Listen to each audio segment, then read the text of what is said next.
Këtë të diel në Katedralen Ngjallja e Krishtit në Tiranë, kryepiskopi Joan mbajti meshën e të dielës para Theofanisë dhe përcolli një mesazh të fuqishëm për besimtarët. Kryepiskopi Joan theksoi rëndësinë e pendimit dhe përgatitjes shpirtërore për të pritur Zotin. Ai rikujtoi se Shën Gjon Pagëzori na mëson të themi të vërtetën me dashuri dhe të kthehemi drejt Perëndis duke i hapur zemrën hirit të tij.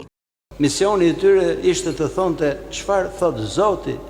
Dhe Shën Joani ishte pikërisht njëri i tillë, që nuk ishte frikë nga asgjë, siç e kemi thënë disa herë që njëri që ka frikë Perëndin nuk trembet nga njerëzit, dhe as i ka frikë njerëzve.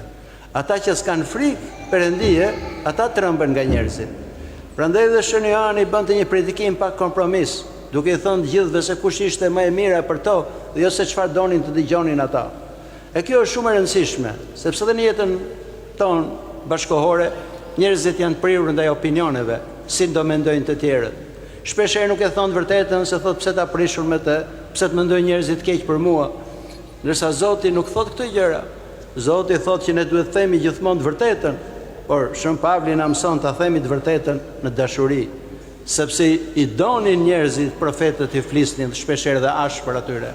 Unë atë që dua, thot Perëndia, e qortoj. Dhe qortimi i Shën Joanit nuk ishte për dënuar, po ishte për të shëruar e për të ndihmuar njerëzit. Mesazhi i kryepiskopit Joan ishte një thirrje për përullësi dhe dashuri, duke lënë hirin e Perëndisë të gjallërojë shpirtin dhe të sjellë fryte shpirtërore në jetën e përditshme. Gjithë kemi nevojë të pendohemi, sepse s'ka njeri që të rrojë mos bjerë mëkat, thot Shkrimi i Shenjtë. Mëkatet mund jenë nga më të rëndat, po dhe nga më të lehtat, po përsëri mbeten mëkate.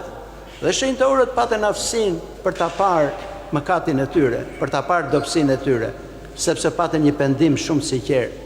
Dhe predikimi i Shën Joanit fillon pikërisht me fjalët që pendohuni. Pendimi është diçka shumë e rëndësishme.